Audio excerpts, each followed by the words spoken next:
शं वरुणः शन्नो भवत्वर्यमा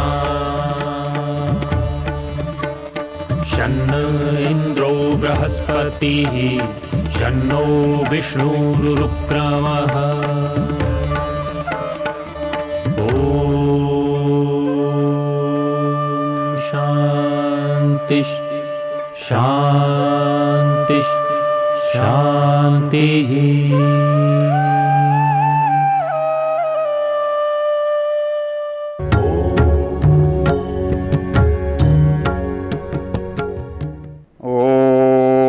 पुनरेहि वाचस्पते देवेन मनसा सह वसोष्पते निरमय मय्येवास्तु मयि श्रुतम्।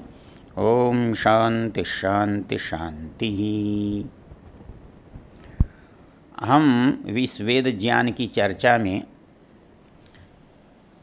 अथर्ववेद के प्रथम कांड के प्रथम सूक्त पर विचार कर रहे हैं और दूसरे मंत्र पर विचार करते हुए हमने देखा पुनरेहि वाचस्पते देवेन मनसा सह। मंत्र का ऋषि अथर्वा है, अर्थात ये ज्ञान जिसकी ओर से आ रहा है वो ऋषि है और जो बात कही जा रही है वो उसका विषय है, देवता है। जिस रचना में कही जा रही है उसे छंद कहते हैं, जैसे वो बोली जाती है उसे स्वर कहते हैं। तो यहाँ पर अथर्वा ऋषि वाचस्पति देवता, तो हमने पिछली चर्चा में देखा था बहुत सरल शब्दों में मंत्र कह रहा है वाचस्पते देवेन मनसा पुनरेहि। वाचस्पति को संबोधन है, एक ज्ञानी व्यक्ति से कहा जा रहा है, एक ज्ञान के इच्छुक के द्वारा कहा जा रहा है कि आप दिव्य ज्ञान के साथ मुझे प्राप्त हों और बार बार प्राप्त हों। क्यों कि मैं जो कुछ करूं उसको ज्ञानपूर्वक करूं, भावना में, आवेग में, आवेश में न करूं।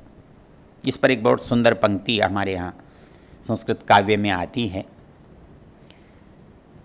संस्कृत काव्य में एक बड़ा काव्य है किरातार्जुनीयम, उसके रचयिता का नाम भारवी है। गरीब ब्राह्मण था, कवि था, किंतु आजीविका कोई बहुत थी नहीं, कोई साधन नहीं थे, तो उसने एक श्लोक बनाया और उसे किसी को दिया कि भाई आप लो, यदि आप कुछ सहयोग कर सकते हो तो करो। उस व्यक्ति को वो पसंद आया, उसने वो श्लोक अपने पास ले लिया और अपने घर में उसे बड़े अक्षरों में लिखकर लगा लिया। कथानक इस तरह से चलता है कि वो व्यक्ति अपने घर से व्यापार के लिए बाहर चला गया। बाहर चला तो गया, बहुत साल लग गए। इस बीच में उसकी संतान भी बढ़ती रही, उसका बच्चा बड़ा हो गया। बहुत दिनों बाद जब वो घर लौटता है तो अपने पत्नी के पास किसी बड़े से व्यक्ति को सोते हुए देखता है तो उसे क्रोध आ जाता है और वो तलवार लेकर उसको मारने के लिए चलता है। लेकिन सामने एक श्लोक लिखा हुआ है, पंक्ति लिखी हुई है। पंक्ति है सहसा विदधीत न क्रियाम अविवेकः परमापदां पदम वृणुते हि विमृश्य कारिणम गुणलुब्धा स्वयमेव संपदा। ये बहुत अद्भुत रचना है, उत्तम श्लोक है। उसने सामने श्लोक लिखा हुआ देखा, उस पर लिखा था सहसा विदधीत न क्रिया। मनुष्य को अपने जीवन में बिना सोचे, भावावेश में, क्रोध में, काम में, मोह में व्याप्त होकर के कोई कदम नहीं उठाना चाहिए। क्रियाम सहसा न विदधीत, कोई भी काम बिना विचारे न करे। क्यों? अविवेकः परमा पदाम पदम, जो मनुष्य का अज्ञान होता है, अविवेक होता है, वो महान आपत्तियों का घर होता है, स्थान होता है। अविवेकः परम आपदाम पदम, परम आपत्तियों का पदम स्थान होता है। ये बात उसके जैसे ही दृष्टि में आई, उसने मारने का विचार छोड़ दिया, सोचा सवेरे देखेंगे, और वो जाकर सो गया।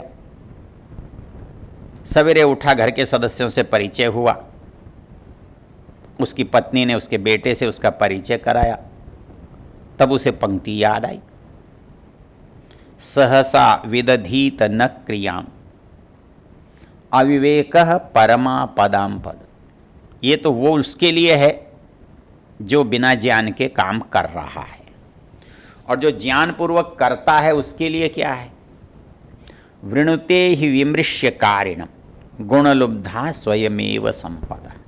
कहता है जो सोच विचार के करता है, बुद्धिपूर्वक करता है, उचित अनुचित देखता है, विमृश्य कारिणम, जो विमर्श करके काम करता है, गुणलुब्धा संपदा वृणुते। संपत्तियां तो गुण की लोभी होती हैं। जो गुणी होता है उसके पास जाने का उनका मन करता है, आग्रह करता है, लोभ होता है। ऐसी गुण लुब्धा संपदा, गुण की लोभी संपत्तियां अपने आप ही उस तक आ जाती हैं। तो वही बात वेद कह रहा है कि दिव्य मन के साथ हम ज्ञान को प्राप्त करें, और दिव्य मन से देने वाला हमको ज्ञान दे, और ये ज्ञान हमें बार बार दे, उसकी आवृत्ति कराए, तभी हमारे पास संस्कार रहता है। क्योंकि अनुभव से संस्कार, संस्कार से स्मृति, स्मृति से प्रवृत्ति या निवृत्ति। जब हमको पहली बार कोई चीज़ करते हैं तो वो अनुभव है, उस अनुभव का हमारे अंदर संग्रह हमारा संस्कार है। फिर कभी उसको करने की इच्छा होने पर पुरानी घटना का याद आना स्मृति है, और तदनुसार हम या तो उसको अपना लेते हैं या उसको छोड़ देते हैं, ये हमारा परिणाम है। तो यहाँ मंत्र हमें बार बार ये समझा रहा है कि ज्ञान का मनुष्य के जीवन में क्या महत्व है। पुनरेहि वाचस्पते देवेन मनसा सह, इसके अगले मंत्र भाव शब्दों में क्या कहा है? वसोष्पते निरमय मय्येव अस्तु मयि श्रुतम। दो बातें हैं इसमें।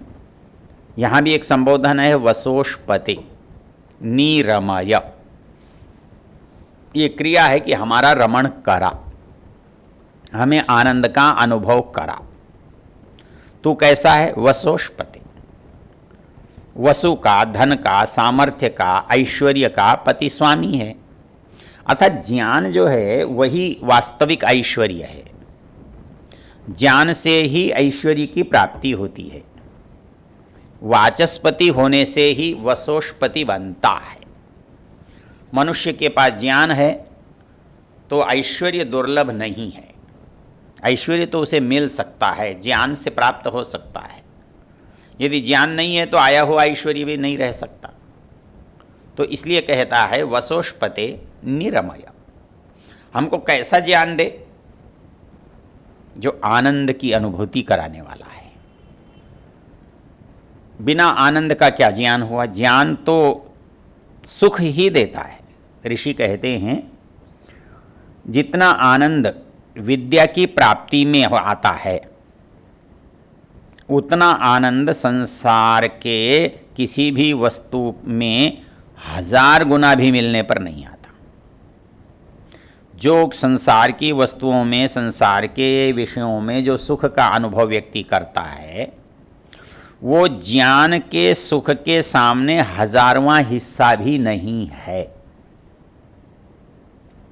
और वास्तव में देखा जाए तो आप परमेश्वर को आनंदमय, आनंद स्वरूप कहते हो, सच्चिदानंद कहते हो। क्यों? यदि उसके पास ज्ञान न हो तो क्या उसके पास आनंद रह सकता है?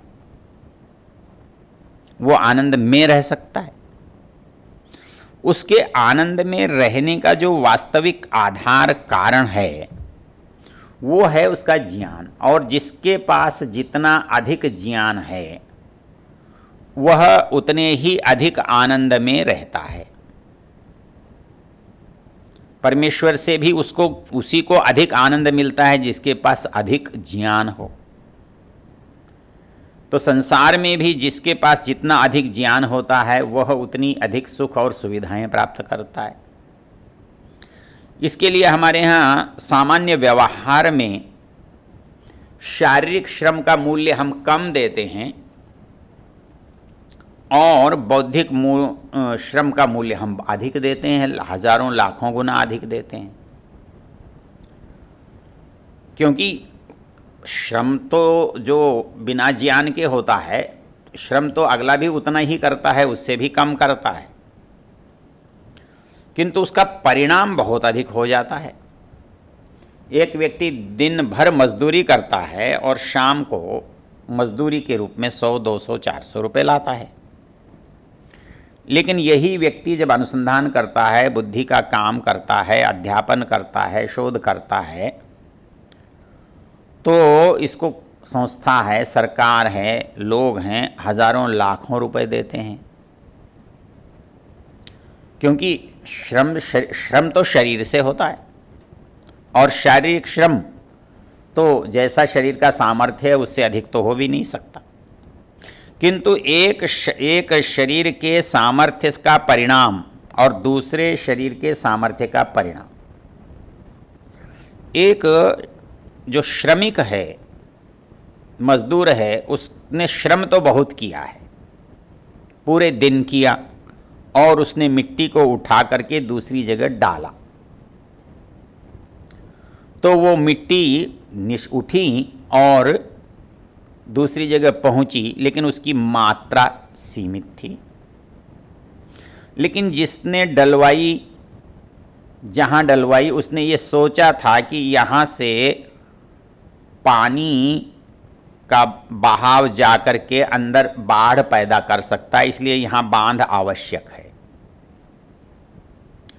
तो इसलिए उसने जो मिट्टी डलवाई उसका मूल्य इसलिए बढ़ा क्योंकि उसका परिणाम भयंकर होना था, वो बच गया। इसलिए मूल्य जो है श्रम का है, अनिवार्य है, लेकिन ज्ञान का अधिक क्यों है? क्योंकि उस श्रम से ज्ञान के साथ यदि उसका उपयोग हो तो उसका लाभ हजारों लाखों गुना बढ़ जाता है। इसमें ऐसा नहीं है कि श्रम का निरादर है, श्रम की उपेक्षा है, किंतु श्रम आधार है ज्ञान का।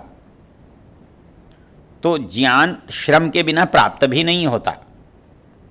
ज्ञान प्राप्त होने पर जो क्रिया है वो श्रम में से ही होती है और उसके ही परिणाम आते हैं।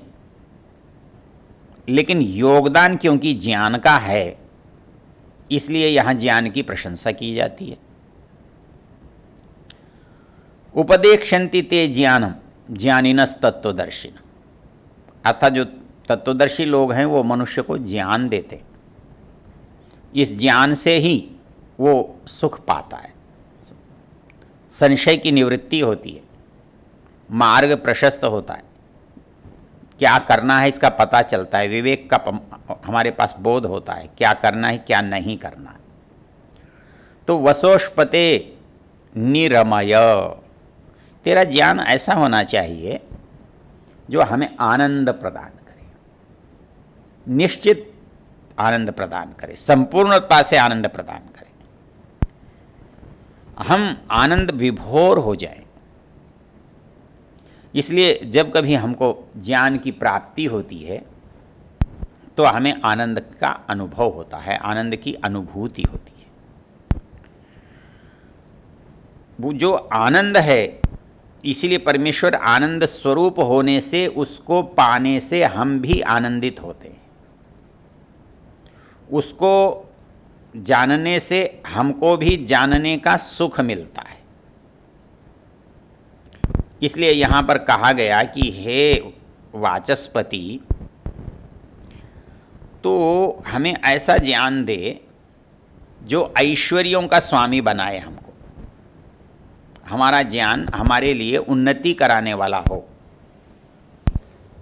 हमारे अंदर प्रगति की भावना आए और उस ज्ञान से हमारे अंदर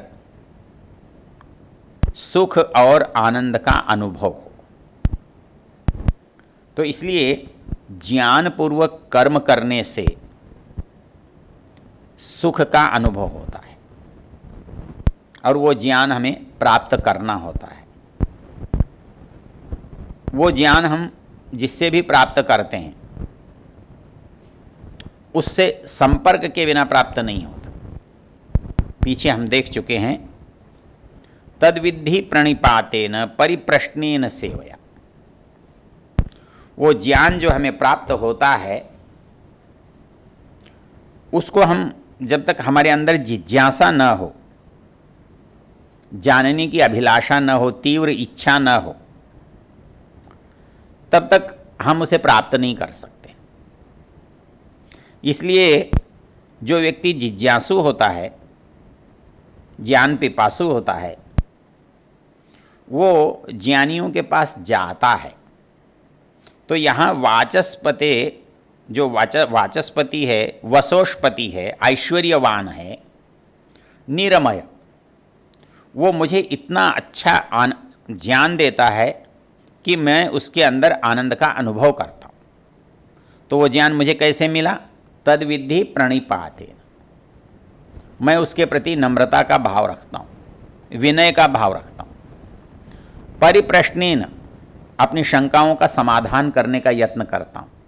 मेरे प्रश्न हैं, उनका उत्तर चाहता हूँ। मेरे अंदर जिज्ञासाएं हैं, उनका समाधान चाहता हूँ। तद्विद्धि परिप्रणिपातेन, परिप्रश्नेन, कुछ प्रश्न उठाता हूँ, उनके कहने पर तर्क करता हूँ और कहता है सेवया।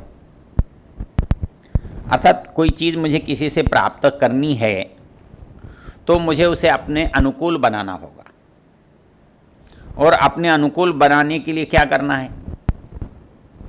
मुझे वो काम करना चाहिए जो उसको मेरे प्रति सहृदय बनाए, उसके अंदर सहृदयता का भाव उत्पन्न करे। और उसके लिए सबसे बड़ा साधन क्या है? सेवया। जो काम किसी भी तरह से, कारण से संपन्न नहीं होता, वो काम सेवा से संपन्न होता है। सेवा है तदनुकूल आचरण, उसका सहयोग, उसके आज्ञा का पालन, उसके लाभ का काम। तो इसलिए हम आनंद का अनुभव कर सकते हैं। निरमय, हे वाचस्पति, हे वसोष्पति, तुम मुझे अपने ज्ञान से आनंद का अनुभव कराओ, और ये अनुभव कराना ही, बार बार अनुभव कराना ही मेरे प्रगति का आधार है। ये इस अंश में कहा गया है। ओम